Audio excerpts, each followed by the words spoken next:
네, 안녕하세요.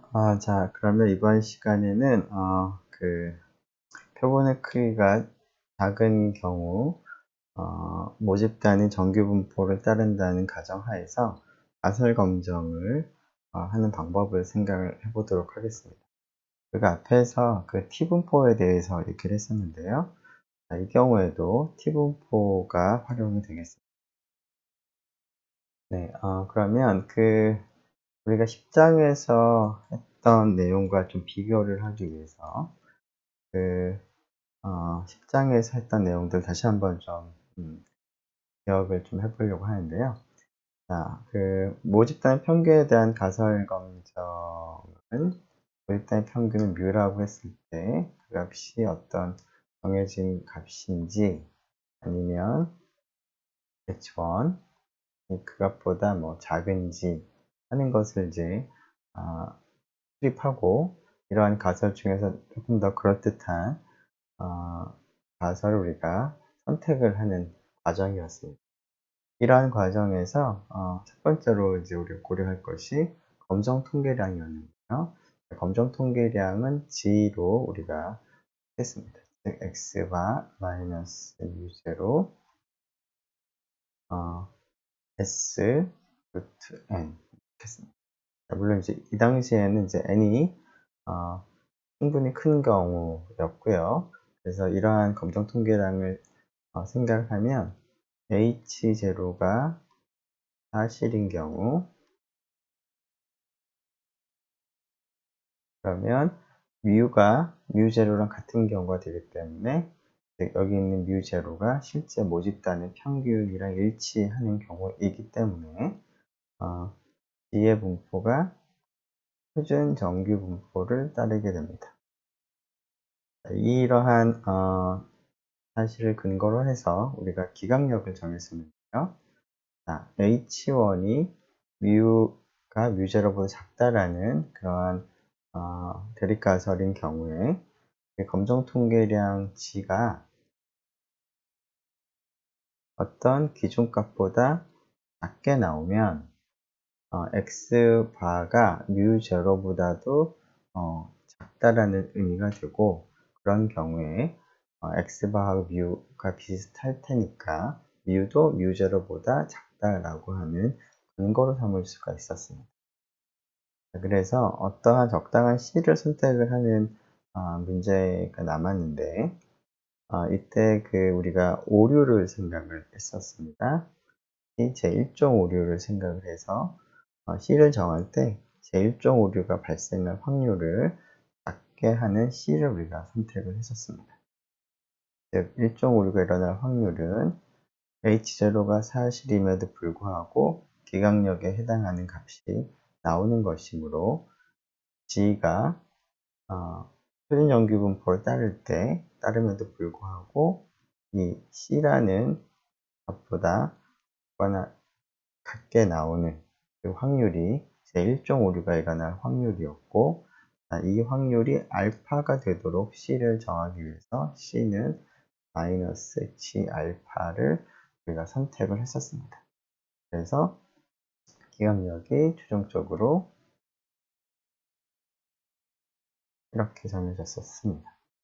자, 여기서 표본의 크기가 작은 경우에 모집단의 분포가 정규 분포라고 했을 때 바꿔서 생각을 한다면, 일단 가설 수립은 상관없이 동일할 것 같고요. 그리고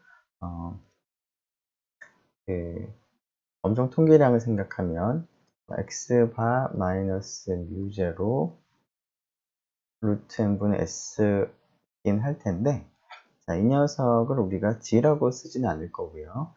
T라고 쓰겠습니다.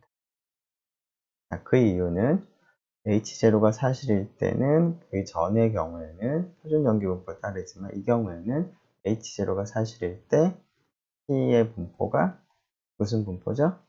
네, 자유도가 n-1인 T 분포가 됩니다. 그래서 형태는 동일하지만 확률 분포가 다르기 때문에 그것을 강조하기 위해서 T라고 표기를 하는 게 더 적절하겠습니다. 자, 그러면 이제 t의 값에 따라서 우리가 h0가 그럴듯한지 h1이 타당한지를 판단을 할 텐데요. 그때도 우리가 동일하게 기각력을 생각을 하겠죠. 기각력은 비슷하게 우리가 지금 원하는 결과가 확인하고자 하는 결과가 뮤가 뮤제로보다 작다라는 근거로 제시를 해야 되기 때문에 뮤와 x바는 비슷할 거고, 따라서 x바가 뮤제로보다도 충분히 작게 나오면 뮤가 뮤제로보다 작다라는 근거로서 우리가 주장할 수 있을 것 같습니다. 그래서 적당한 c에 대해서 c라고 하는 이 검정 통계량의 값이 c보다 작게 나오면 우리가 h0를 기각하고 h1을 채택을 하면 좋을 것 같습니다. 그래서 기각력의 형태는 다음과 같이 주어지겠습니다.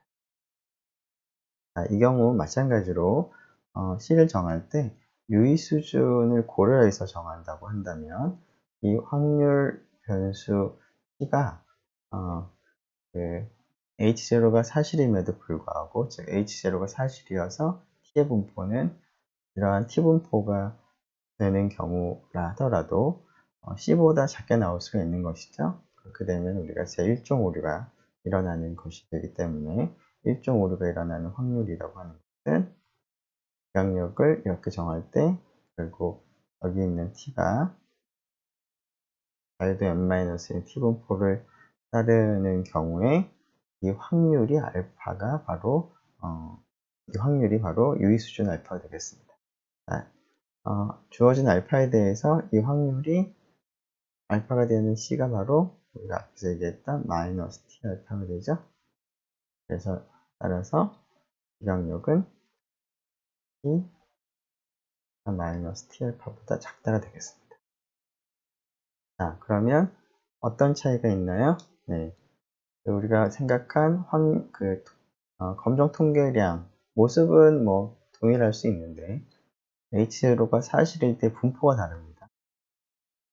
따라서 여기 있는 값이 그 분포 기준으로 해서 하위 확률이 알파가 되는 값을 우리가 기준으로 해서 그것보다 작게 나오면 우리가 기각을 하는 형태로 바뀌었습니다.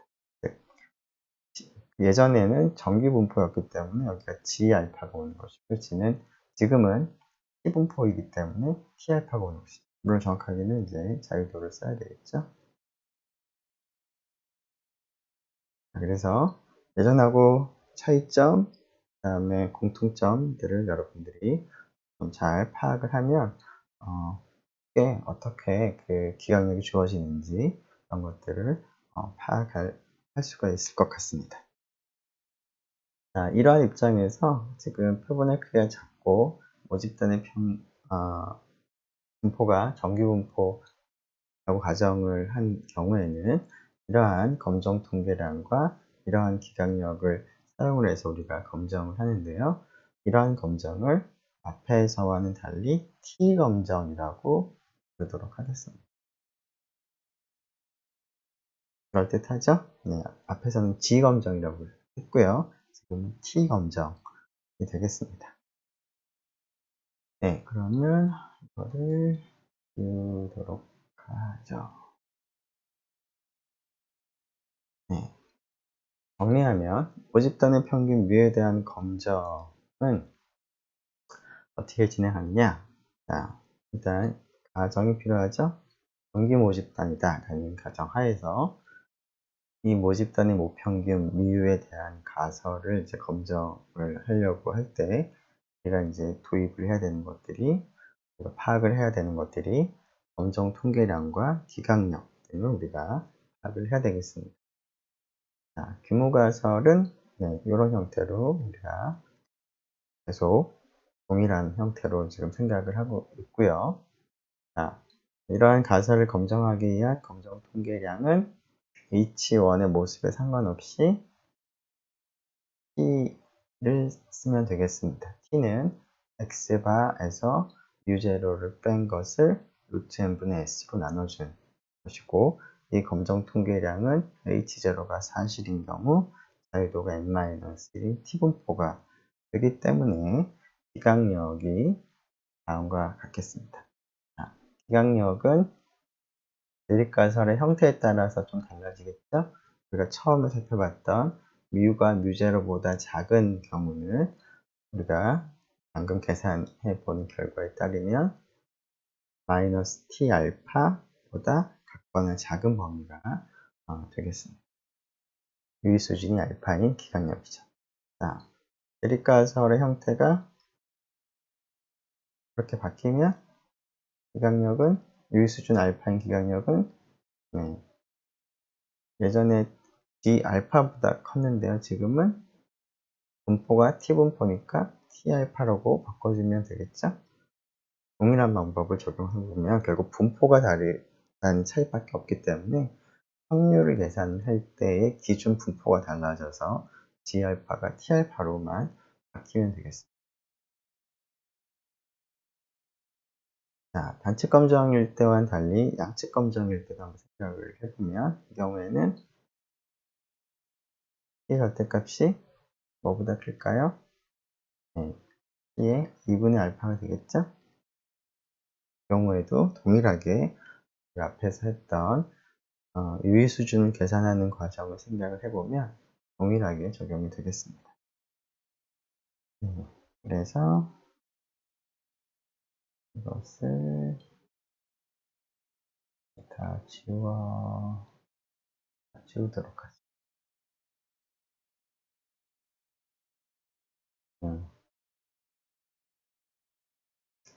그러면 자, 아까 단측 검정과 양측 검정에 대해서 유의 수준 알파인 기강력들을 우리가 생각해 볼 수가 있겠습니다. 자, G검정과 T검정 차이들을 여러분들이 유심히 살펴보면 큰 차이가 없는 것을 알 수 있을 것 같습니다. 자, 이러한 검정을 T검정이라고 부르겠습니다. 자, 물론 지금 이 경우는 모집단에 대한 표준 편차, 표준 편차죠.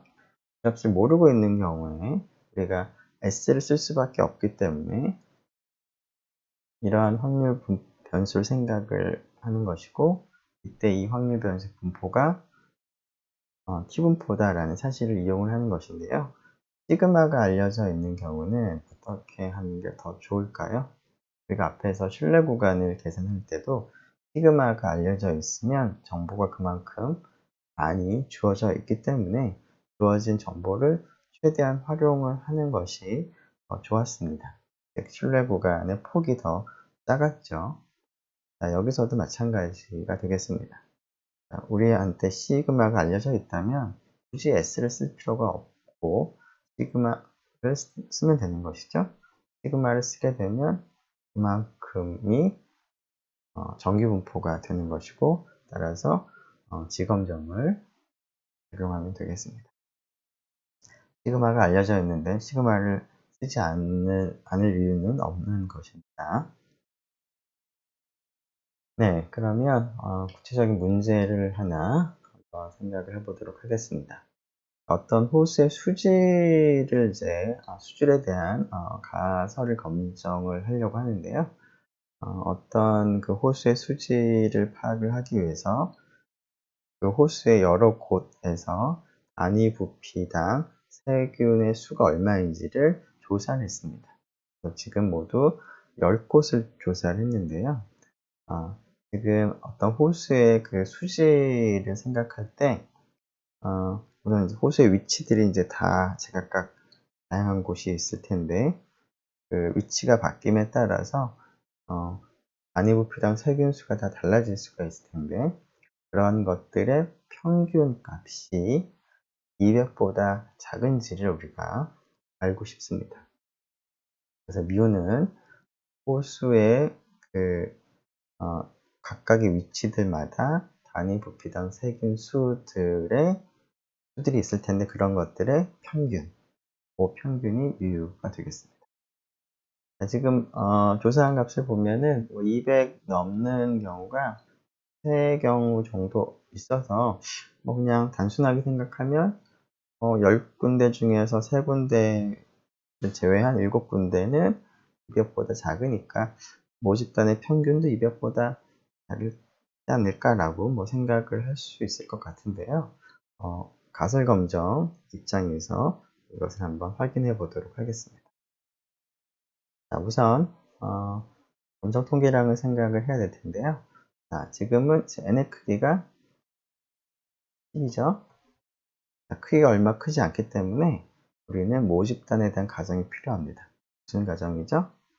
즉, 호수의 그 각각의 위치마다 호수가 이렇게 있다라고 할 때 여기서 측정한 거, 여기서 측정한 거 다 측정한 것들마다 이제 뭐 그 세균이라는 게 뭐 다 이분하게 골고루 뭐 퍼져 있지 않을 수 있기 때문에 그곳마다 이제 그 측정을 할 텐데 이 측정을 한 그 값들의 모임인 모집단이 정규 분포를 이룬다라고 우리가 가정을 하겠습니다.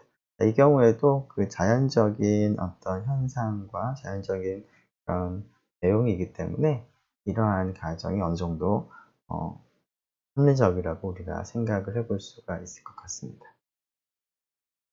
네. 그러한 이제 모집단에 대한 가정을 추가하게 되면 우리가 T검정을 사용을 할 수가 있겠습니다. 이때 그 감정 통계량은 x와 마이너스 뮤제로인데 여기서 뮤제로가 얼마죠? 200이 되겠습니다. 우리가 알고 싶은 H1이 확인하고자 하는 가설이 U가 200보다 작다니까 그것을 루트 n. 이러한 검정 통계량을 생각하고 H0가 사실인 경우 이 검정 통계량의 분포는 자유도가 9가 되는 T분포가 되겠습니다.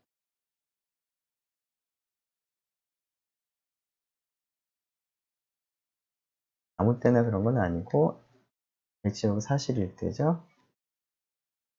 H0가 사실이어야지만 실제 모집단의 평균이 200이 되는 것이기 때문에 그런 것이죠.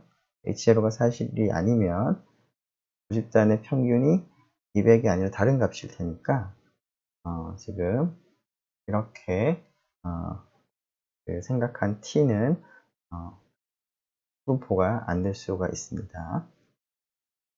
자, 그래서 검정 통계량으로 T 확률 변수 T를 생각을 하고요. 자, T강력은 여기서는 뭐 특별히 알파 유의 수준이 정해져 있지 않는 거니까 우리가 일단은 뭐 한 5% 정도로 한번 생각을 해볼 수가 있을 것 같은데 뭐 일단은 형태는 이렇게 되겠죠? 이 정도가 되겠습니다. 자, 물론 알파가 정해져 있지 않는 경우에는 우리가 또 한 가지 이제 그 H0가 그럴듯한지 H1이 그럴듯한지 판단하는 기준으로 값을 계산해 볼 수가 있겠습니다. 이 경우 P값은 어떻게 되죠? 자, 우리가 앞에서 특별히 P값을 따로 계산하진 않았지만 G검정과 T검정의 그 차이점, 유사점들을 생각을 해보면 값 계산하는 과정도 거의 유사할 텐데 차이는 분포가 달라지기 때문에 그 관측된 주어진 관측값으로부터 계산하는 P값을 계산하는 확률 분포가 달라지는 것뿐이 되겠습니다. 즉 검정 통계량의 관측값을 T0라고 부른다면 경우에는 어떻게 될까요? T분포에서 T0보다 같거나 작아질 확률이 되겠습니다. 이때 앞에 있는 T는 자유도가 9인 T분포를 의미하는 일반적인 확률 변수가 됩니다. 지검정에서 마찬가지로 여기 있는 T와 여기 있는 T는 구분을 해야 되겠죠? 자, 여기 있는 T에 대한 관측값이 바로 T가 아니라 T0죠. 그리고 여기 있는 t는 이 t를 의미한다기보다는 그냥 자유도가 9인 t분포를 나타내는 일반적인 변수라고 생각을 하면 되겠습니다. 자, 그래서 p값을 계산을 해서 p값이 충분히 작으면 1%, 5% 정도 되면 이 사실이 그럴듯하다라고 판단을 할 수도 있겠습니다. 자, 한번 그럼 계산을 진행을 해보도록 하죠. 자, 유의수준 5%로 검정을 이제 한번 해보려고 합니다.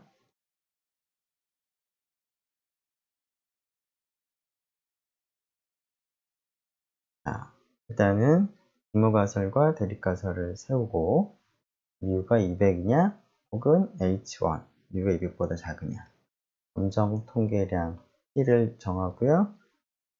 그리고 지금 유의수준이 5%이니까 기강력이 앞에서 쓴 것처럼 T 알파 0.05 되겠죠? 그래서 이 값을 계산이 필요한데 그 값을 계산해 보면 1.833이 나오는 것 같습니다. 자, 그래서 기강력은 검정 통계량의 관측값이 마이너스 1.833보다 같거나 작게 나오면 H0를 기각하고 H1이 그럴듯하다라고 판단을 내리도록 하겠습니다.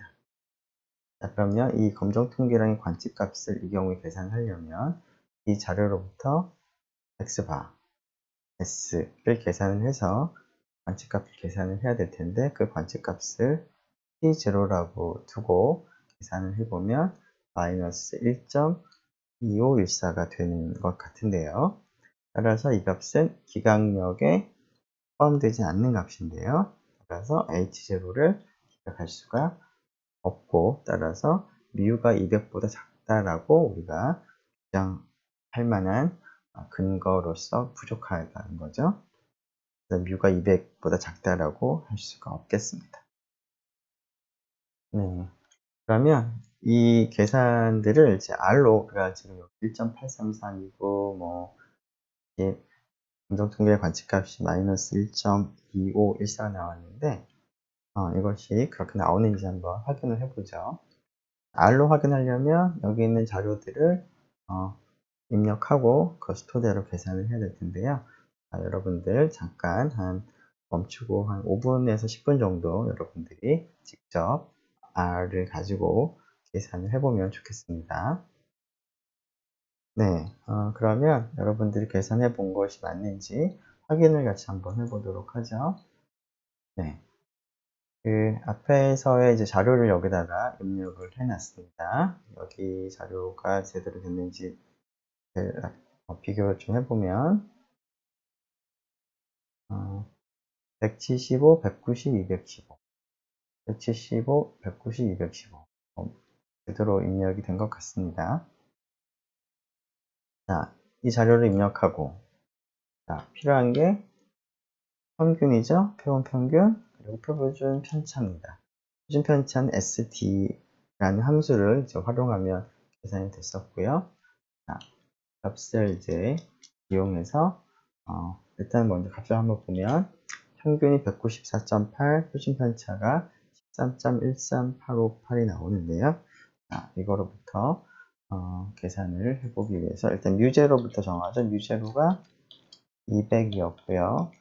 n의 크기는 10이라고 이렇게 써도 좋고 아니면 지금 우리가 x를 입력했으니까 x의 크기, 길이가 되겠습니다. 그러면 t0를 계산하면 좋겠는데요. 알파를 정할까요? 참, 네, 알파부터 정하죠. 알파가 0.05죠. 그리고 t0를 이제 계산을 먼저 할까요? t0는 x바에서 위에서 계산했죠. mu0를 뺀 값을 나누기 표준 편차 s 스퀘어 루트 n으로 나눠주면 되겠습니다. 루트 n분의 s로 이렇게 t0를 계산을 하고 기강력의 기준값이 마이너스 t 알파였는데요. 일단 T알파를 먼저 계산을 해보면 T알파는 뭐죠? T 1-알파 되겠고 자유도는 n-1입니다. 부분의 크기에서 1을 뺀 만큼이 자유도가 됐었습니다. 자, 그래서 일단은 뭐 T0랑 T알파를 비교를 눈으로 한번 해보죠. T0하고 비교할 것은 마이너스 T 알파를 비교할 거니까 이 값을 한번 출력을 해보도록 하죠. 네. 그러면 여기까지 출력을 해보면 T0가 마이너스 1.25, 그 다음에 T알파가 마이너스 1.833. 이 값이 앞에서 계산한 값과 일치하죠? 마이너스 1.833. 그래서 눈으로 두 값을 비교해보면 기각력에 포함되지가 않습니다. 그래서 H0를 기각할 수가 없는데 이것을 if문을 써서 자동으로 할 수도 있죠. if T0가 마이너스 T 알파보다 작으면 기각을 하는 것이죠. 이때 기각이라고 우리가 쓰죠. H0를 기각한다. 자, 그렇지 않은 경우 else라고 쓰고 int H0하고 H0를 기각 못함이라고 쓰면 되겠습니다. 자, 그러면 최종적인 결과까지 확인해 보니까 H0를 기각 못한다고 판단을 내렸습니다. 네, 여기까지 진행을 했고요. 자, 그리고 우리가 앞에서 그 알파가 주어져 있어서 5%로 검정을 하긴 했지만 이 검정에서 얼마나 이제 H1이 그럴듯한가를 판단하는 기준으로 P값을 우리가 계산해 볼 수가 있죠. P값도 한번 계산해 보도록 하겠습니다. 자, P값은 주어진 관측값으로부터 H0를 기각할 수 있는 최소 유의 수준이죠. 그래서 좀 더 정확하게 한다면 단순히 이제 H0를 기억하는 것이 아니라 이제 관측값이 주어져 있을 때 주어진 관측값으로부터 주어진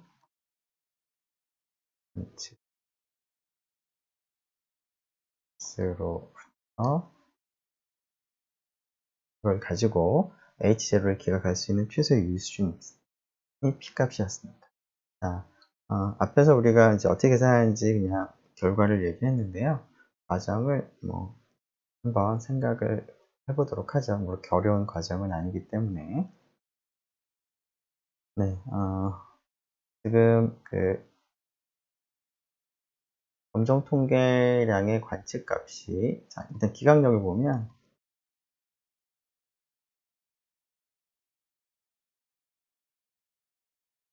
이렇게 됩니다. 자, 검정 통계량 관측값이 T0가 나왔다고 하죠. 자, 이때 이 검정 통계량의 관측값을 기준으로 해서 기각을 하려면 T0가 이 범위에 있어야 됩니다. 즉, 조금 넓게 썼지만, 크게 썼지만, 여기가 마이너스 T 알파가 되어야 되는 거죠. 여기 T 알파. 즉, T0보다는 마이너스 T 알파가 오른쪽에 있어야 됩니다. 이때 그 알파는, 또 그림이 좀 이상하긴 하지만, 여기가 알파죠? 자, 그래서 알파를 이제 그 어디까지 줄이더라도 여전히 기각을 할 수 있느냐, 기각을 할 수 있는 최소 유의 수준인 거니까, 알파를 한번 줄이면 어떻게 될까? 그러면 마이너스 T 알파가 점점 작아지겠죠? 작아지지만 T0보다 크다면 여전히 기각을 할 수 있습니다. 그런데 알파를 더 줄여서 T0보다도 더 작아지게 된다면 기각을 못하는 것이죠. 그래서 기각을 할 수 있을 때까지 알파를 어디까지 줄일 수 있느냐는 결국 T0랑 마이너스 t 알파가 같아지는 알파까지입니다. 자, 그래서 두 값이 같아진다는 얘기는 결국 그때의 알파는 이 확률이 되는 거죠. 이 확률은 이 녀석의 분포가 이러한 뭐죠? 자유도가 n-1인 t 분포 입장에서 생각을 하는 것이기 때문에 이러한 분포에서 t0보다 같거나 작을 확률이 돼서 결국 p값은 확률 t가 주어진 관측값 t0보다 작을 확률이 되겠습니다. 단, 앞에 있는 이 t는 자유도가 n-1인 t 분포를 따르는 일반적인 확률 변수로 생각을 할 때 그런 것이죠. 자, 그러면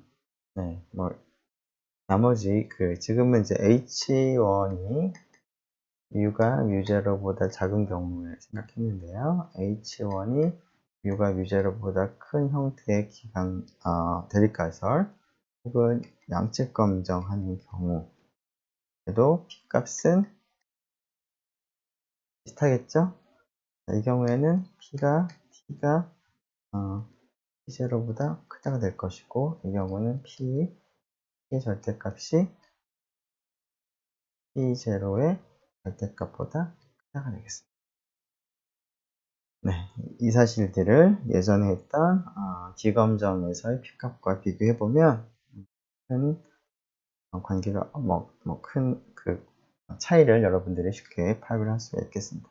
물론 이 경우 모두 앞에 있는 t는 자유도가 n-1인 t 분포를 따르는 확률 변수를 의미합니다. 자, 값을 좀 계산을 해보죠. 그러면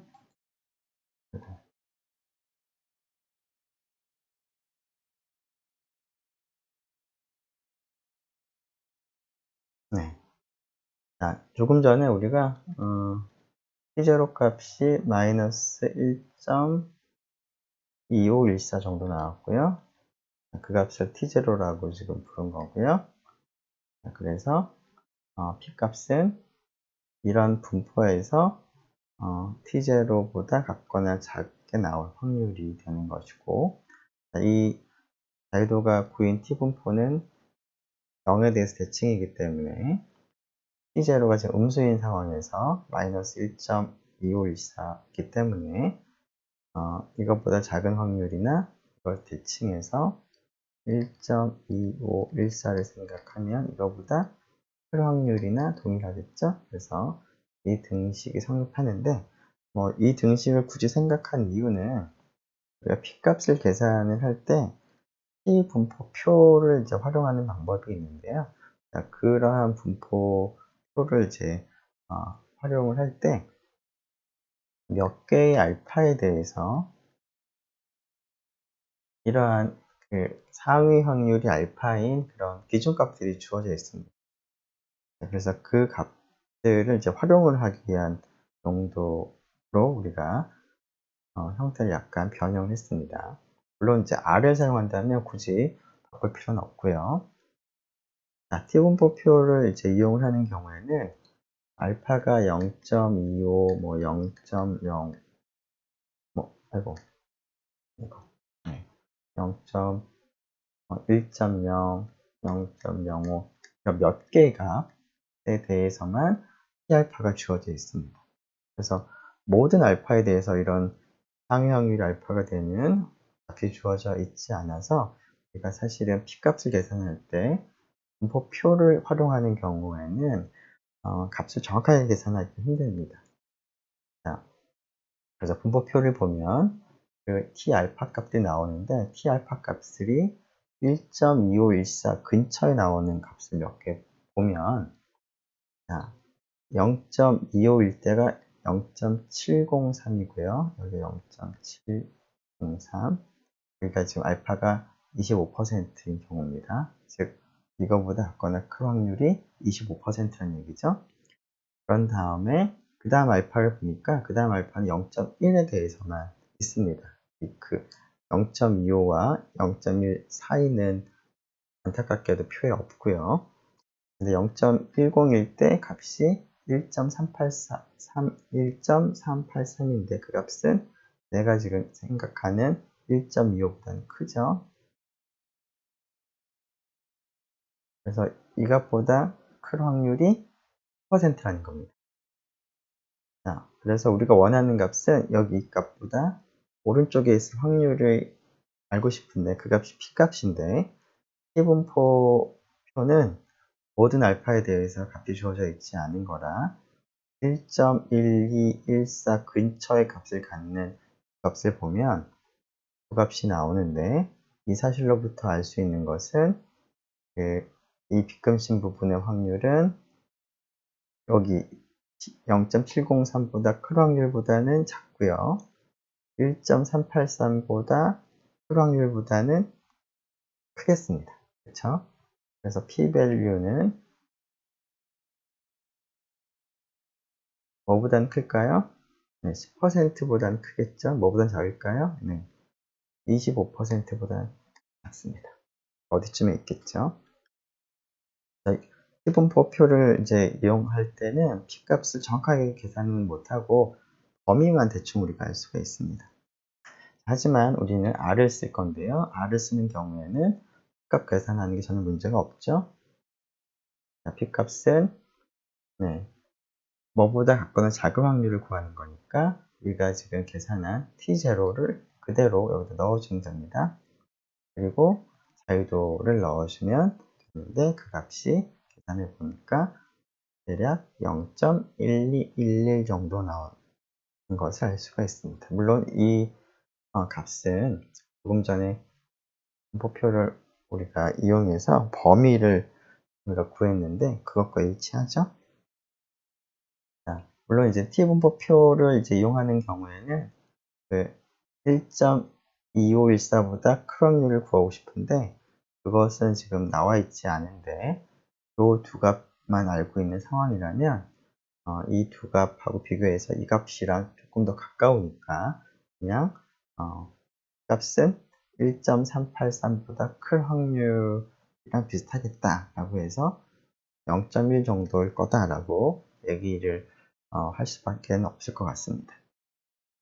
자, 그런데 뭐 실제로 여러분이 이 표에서 보는 이 값에서 보는 것처럼 1.2514보다 큰 확률인 p-value는 0.12 정도 되는데 지금 이 값은 10% 이 값은 이 값인 거죠. 네. 물론 이제 부호가 반대로 돼야 되겠죠. 상위 확률, 하위 확률 차이가 있으니까. 네. 그래서 이것은 이제 그 T 알파를 다시 한번 생각을 해본 것 뿐입니다. 물론 여기서는 마이너스 T 알파가 되겠지만 역시 결국 마이너스 T의 0.1의 9가 되겠죠. 네. 자, 그래서 p-value도 여러분들이 계산을 할 수 있겠습니다. 네. 되겠죠? 네. 우리가 이제 검정을 생각을 해봤는데요. 검정 중에서 특히 양측 검정을 잘 들여다보면 양측 검정과 신뢰 구간이 밀접한 관련이 있어 보입니다. 그래서 그런 관계에 대해서 한번 살펴보려고 합니다. 자, 구간 추정 과정과 즉 신뢰 구간을 구하는 과정과 혹은 그 신뢰 구간과 양측 검정의 과정에서 유사한 점이 있는데요. 그것을 좀 더 구체적으로 알아보기 위해서 간단한 example 하나 생각을 해보도록 하겠습니다. 정규 모집단을 생각을 하고 모집단의 평균 비율을 추론하는 과정을 생각을 해보겠습니다. 이 경우에 우리가 지금 다루었던 것처럼 시그마가 알려져 있지 않다. 모집단의 표준 편차가 알려져 있지 않은 경우를 생각을 해보죠.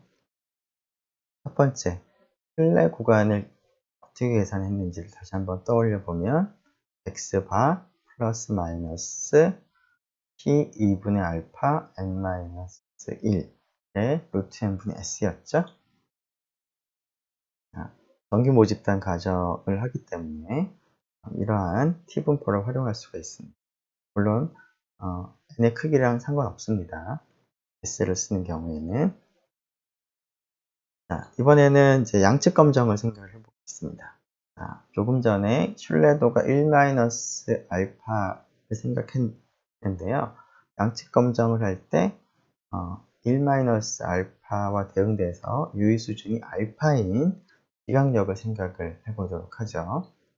신뢰도가 95%인 신뢰 구간을 생각했다면 유의 수준이 5%인 기각력을 생각하겠다라는 겁니다.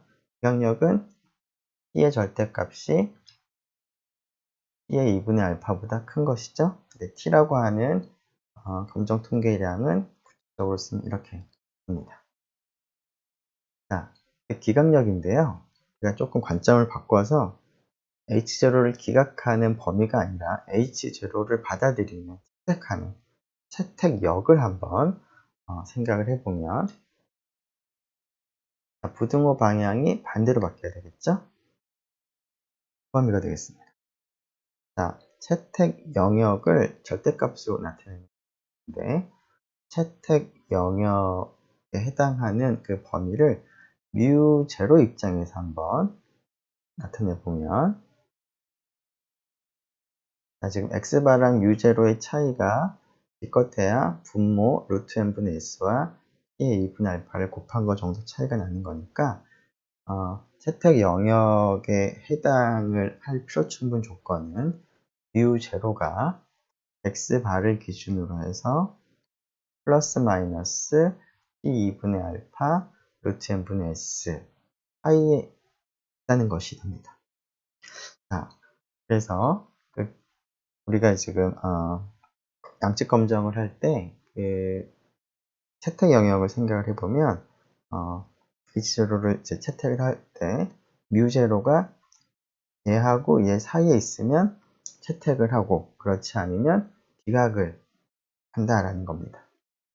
자, 그런데 이 채택 영역을 생각을 해보니까 채택 영역의 양쪽 끝점의 끝에 있는 이 값이 여기, 즉 신뢰도가 1-알파인 신뢰 구간의 양쪽 끝하고 동일합니다.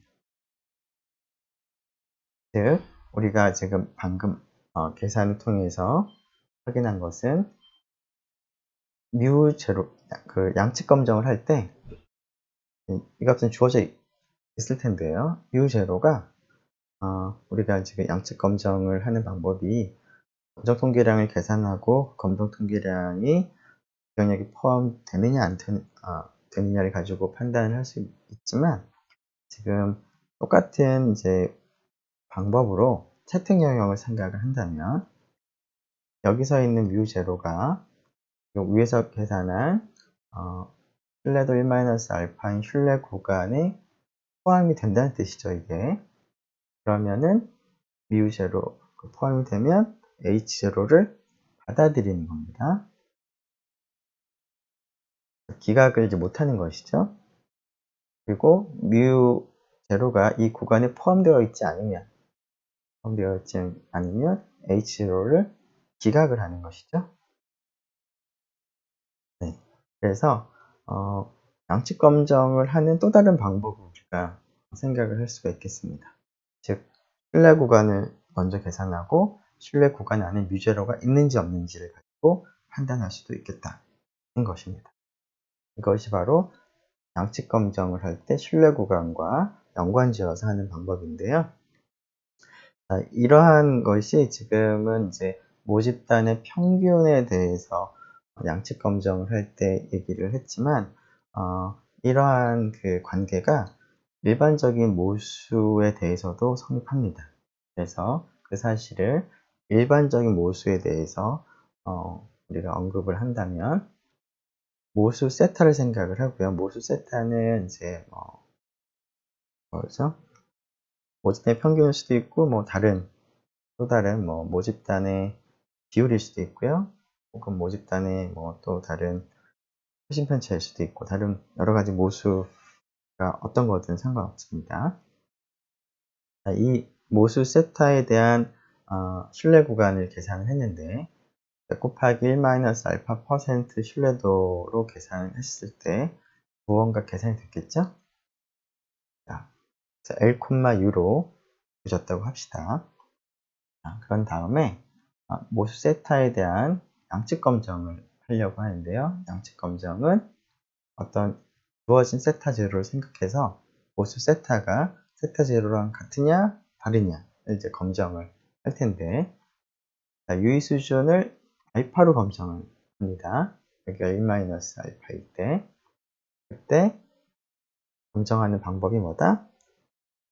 여기 있는 세타 제로가 이 구간 안에 있으면 H0를 기각을 못하고 H0를 받아들여야 되는 거고, U0가 이 범위를 벗어나면 H0를 기각을 하고 H1을 주장을 할 수 있다는 것이죠. 즉 H0가 신뢰 구간 안에 포함되면 H0를 기각할 수 없고, H0가 신뢰 구간에 포함되지 않으면 H0를 기각을 하는 그런 것이 일반적인 모수에 대해서도 성립합니다. 그런데 생각해보면 이러한 판단 방법이 굉장히 자연스럽습니다. 왜냐하면 우리가 모수 세타에 대한 신뢰 구간을 이제 계산을 하면 아마도 세타가 L과 U 사이 어디쯤에 있을 거야. 신뢰도 1-알파로 라고 하는 거죠. 그런데 이제 가설 검정을 할 때 세타 제로 값이 이 범위 안에 있으면 이 가설이 그렇게 이상한 가설은 아니다라는 거죠. 왜냐하면 신뢰 구간이 이 범위에 있을 것 신뢰 구간이 이렇게 주어졌으니까 세타가 이 범위 어딘가에 있을 거라고 우리가 결론을 내렸기 때문에 가설 자체가 그냥 크게 문제 없는 그런 가설이라는 거죠. 그래서 포함되면 H0가 문제가 없으니까 H0를 기각 못하는 거죠. 그리고 그 반대의 경우는 기각을 하는 것이고요. 자, 이와 같은 방법을 우리가 구체적인 문제에 한번 적용해 보도록 하겠습니다. 전기 모집단에서 크기가 9개인 표본의 크기가 n이 9인 표본을 추출해서 표본 평균 표준 편차를 계산을 다음과 같이 얻었고요. 이때 뮤에 대한 95% 신뢰 구간도 한번 계산해 보고 유의 수준 5%로 다음 검정을 하는데, 이 검정을 보니까 양측 검정입니다. 그리고 95%하고 5% 관계가 더해서 100%가 되는 그런 관계에 있죠. 그러면 우리가 앞에서 얘기했던 양측 검정을 할 때 신뢰 구간을 계산해서 8.5가 포함되어 있느냐 포함되어 있지 않느냐를 가지고 구분할 수 있겠다라는 겁니다. 자, 일단은 그 신뢰 구간 계산해 보면 앞에서 얘기했던 식을 떠올리고 여기 있는 P 0.025를 계산을 해보면 2.306 정도가 나오는 것 같고요. 그래서 그 신뢰 구간을 계산해 보면 8.3을 기준으로 해서 플러스 마이너스 0.92, 이걸 덧셈 뺄셈을 해보면 7.38에서 6.2 사이에 있는데 8.5가 이 범위 안에 들어가 있죠. 따라서 유의 수준 5%로 검정을 하게 되면 H0를 기각할 수가 없겠습니다. 물론 이러한 양측 검정은 직접 해볼 수도 있는데, 직접 해보게 된다면 검정 통계량의 관측값을 계산을 할 텐데, 이 경우에 마이너스 0.5가 되는 것 같고요. 기각력의 기준 값은 양측 검정이니까 P 0.025 8이니까 2.306이 됩니다. 즉 기각력은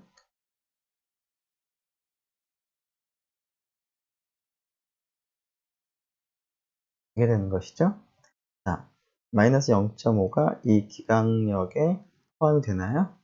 해당이 되느냐를 봤더니 여기가 2.306이니까 포함되지 않죠.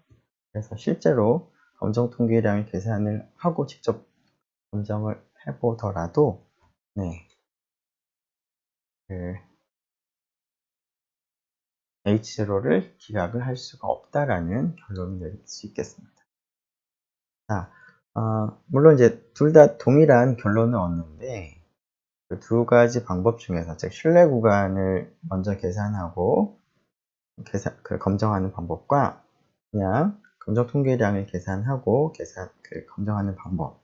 그 방법이 어떤 차이가 있는지 한번 생각해 보면, 신뢰 구간을 계산하는 방법에서는 예를 들어서 내가 이러한 가설 검정을 하는 것이 아니라, 내가 8이 아니라 8.5가 아니라 예를 들어서 8.6으로 바꿨다. 이렇게 바꾼 다음에 한번 또 검정해 보고 싶다. 이 검정도 하지만 이 검정도 해보고 싶다. 라고 한다면 신뢰 구간은 이미 한번 구해 놨고요. 단순히 8.6이 이 안에 있는지 없는지만 확인하면 됩니다. 즉, 여기 H0에서 오른쪽에 있는 값이 하나가 아니라 여러 개로 바뀌는 그런 가설 검정을 여러 번 생각을 할 때 하나의 신뢰 구간만 계산을 하면 자동으로 결론을 얻을 수가 있습니다. 하지만 우리가 T0를 계산하는 입장에서는 여기가 달라지면 여기가 달라질 거니까 계산을 다시 또 해야 되는 것이죠. 그래서 신뢰 구간 한 번을 구하면 쉽게 여러 규모 가설에 대해서 양측 검정을 쉽게 할 수 있는 장점이 있습니다. 그런 의미에서 신뢰 구간을 바탕으로 양측 검정을 하는 것이 좀 더 포괄적인 방법이다라고 보통 얘기를 합니다. 네, 우리가 R을 가지고 따로 계산은 해보지는 않았는데요. 이것은 여러분들이 한번 직접 해보는 게 그렇게 어렵진 않을 테니까 이 값 여기 있는 계산과 그 다음에 좀 전 했던 P-value 계산 전인데요. P-value 계산도 한번 여기 다 명령어가 있으니까 P-value 계산이 잘 되는지 한번 여러분들이 R을 가지고 해보면 좋을 것 같습니다. P-value 계산하는 것과 맨 마지막에 했던 이 부분은 뭐 사실 앞에서 우리가 신뢰 구간하고 검정하는 과정을 말로 해봤으니까 숫자들만 좀 달라지는 거니까 다시 한번 해볼 수가 있을 것 같습니다. 네, 오늘은 여기까지, 이번 시간은 여기까지 하도록 하겠습니다. 수고 많았습니다.